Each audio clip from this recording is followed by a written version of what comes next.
Oh dear, I'm so excited about trying out this new church, but I just don't know what to think. What if they don't like us, or what if they don't make us feel welcome? Oh, honey, no reason to worry about it. I'm sure everybody will like us. Oh, I do hope so.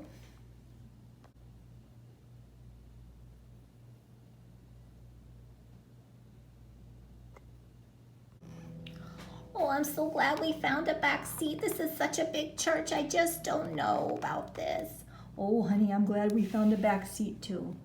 But maybe somebody will want to come talk to us. Well, I noticed there was a new couple in the back. I hope somebody goes and says hi to them. Yes, I hope someone does.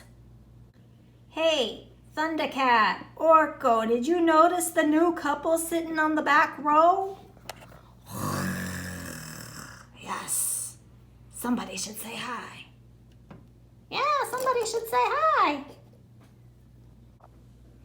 Oh, I did notice somebody on the back row. Yeah, I did, but I get so nervous talking to new people. I think I'll just sit right here where it's comfortable. Yeah, you're probably right. You probably should just sit there and talk to me. I need someone to talk to, too. Hey, E.T., what you been up to? Telephoning home. Halt, Mr. Pineapple. We have a problem. Our whole church has seen a couple come in and nobody has welcomed them. We need to show them what to do. Oh, you're perfectly correct, Stormtrooper. We do need to go say hello. That's my job. I'm the welcoming pineapple. Hello, my name is Mrs. Pineapple. I'm so happy to see you. We don't get the likes of you very often. I would love to get to know you. What are your names? Oh, well, I'm Mrs. Grapefruit, and this is Mr. Grapefruit. Hello. Well, it is a pleasure to meet you. Would you like to come to our lunch after church? We would love to have a meal with you and get to know you better. Oh, honey, what did I say? I just knew this would be so great. You were right, honey, all along, just as usual. Hey guys, welcome to another week of Orange Baptist Church Virtual Sunday School. I hope you enjoyed watching Mrs. Pineapple welcome her friends to church. You might be wondering, Miss Lindsay, why in the world did you choose a pineapple for that little playtime? Well, guess what? The pineapple is a really cool fruit with a really neat history. It actually is known to be the fruit of hospitality or welcome. And one of the reasons that it has that symbol is that a long time ago, there was a guy named Christopher Columbus. Maybe you remember learning about him in school. You know, in 1492, Columbus sailed the ocean blue. It's that Columbus. Well, he came to the Americas and he was trying to find things to take back to Europe so that they would have stuff that they could trade. Well, one of the things that he found and that he loved was the pineapple. And the pineapple, no one in Europe had ever had a pineapple before. And if you've ever had one, you know they're so sweet and delicious.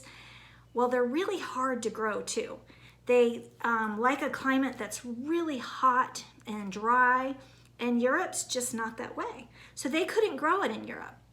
And so if someone was rich enough to buy a pineapple, then they were really, really wealthy. And so when they served it at a party, you knew that you were big stuff, that you were really honored if someone served you a pineapple.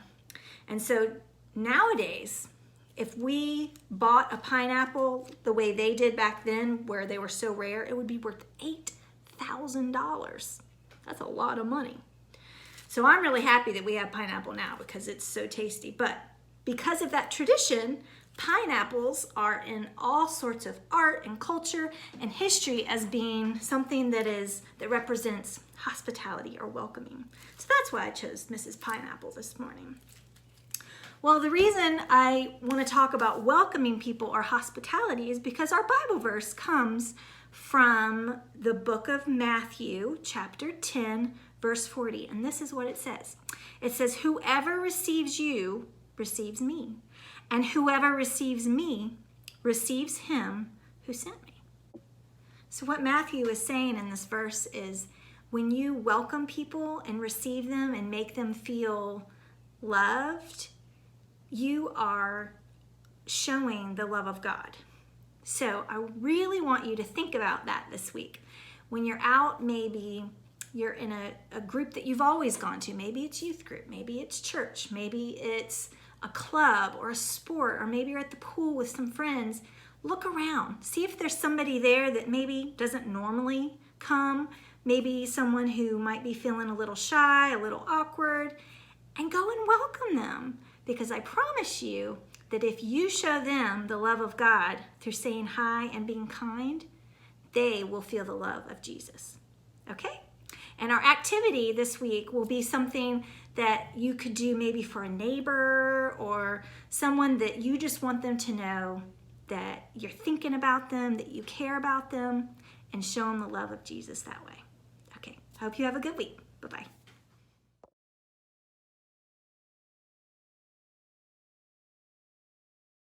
So you need all-purpose flour.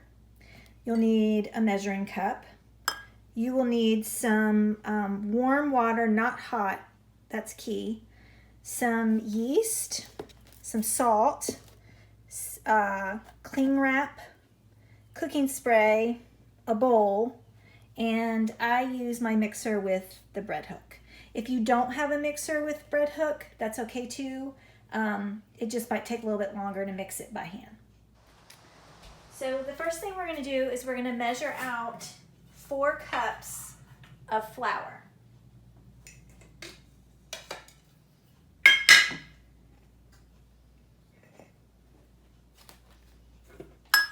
And just go ahead and put it right in the mixer.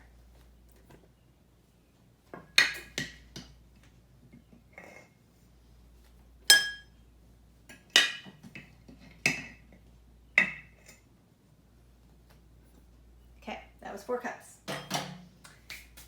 Next, you're going to pour in 1.5 cups of warm water.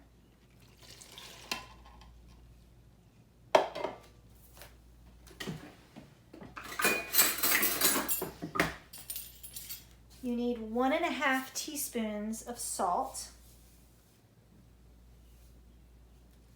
There's 1.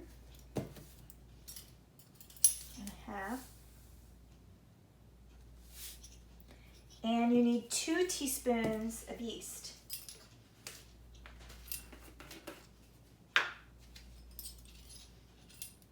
One, 2. All right, and then you're gonna turn the mixer on.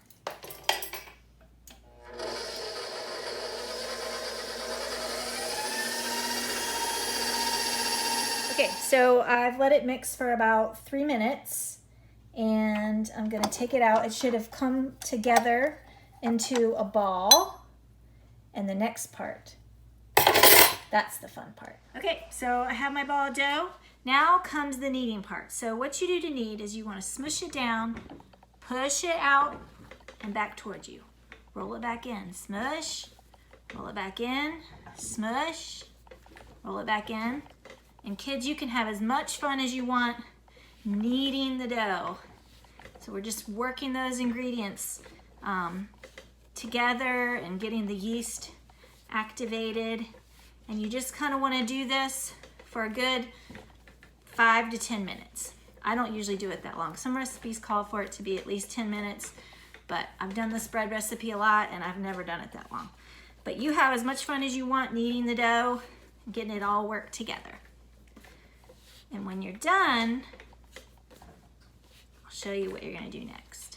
Okay, so then you're going to get your bowl, and you want to spray the bowl with cooking spray so that the dough doesn't stick to it. And then I've kind of rolled the dough into a ball, and I'm going to stick it in the bowl. And I like to spray the top with cooking spray too, so that when I put the plastic wrap over the bowl, it doesn't stick to it. Now, you're going to just loosely cover this, because what's going to happen is you're going to let this sit for an hour, and it should double in size. And it's good to put it in a nice warm spot if you have one. So you could leave it like this and leave it for an hour. Okay, so as you can see, the bread has doubled in size. It's almost taken up the whole bowl. So you get to take your fist and you punch it down like that. Turn it around. And you're gonna do the kneading process all over again. So you're gonna do this little rolly thing like we did before. Okay? Okay, so after kneading it for about 3 minutes again, I've made it into a ball, and I've placed it on my cookie sheet with my parchment paper.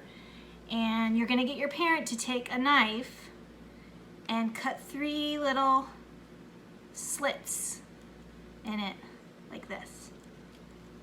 Okay? And then once again, you're gonna cover it, and this time you're gonna let it rise for about 30 to 35 minutes. Put your oven on bake at 375. You're gonna bake for 30 to 35 minutes. If you are using a convection oven like mine, you wanna reduce the reduce the time by 10 minutes. So I've taken the plastic wrap off. It looks like it's puffed up enough. I'm gonna stick it in the middle rack of my oven.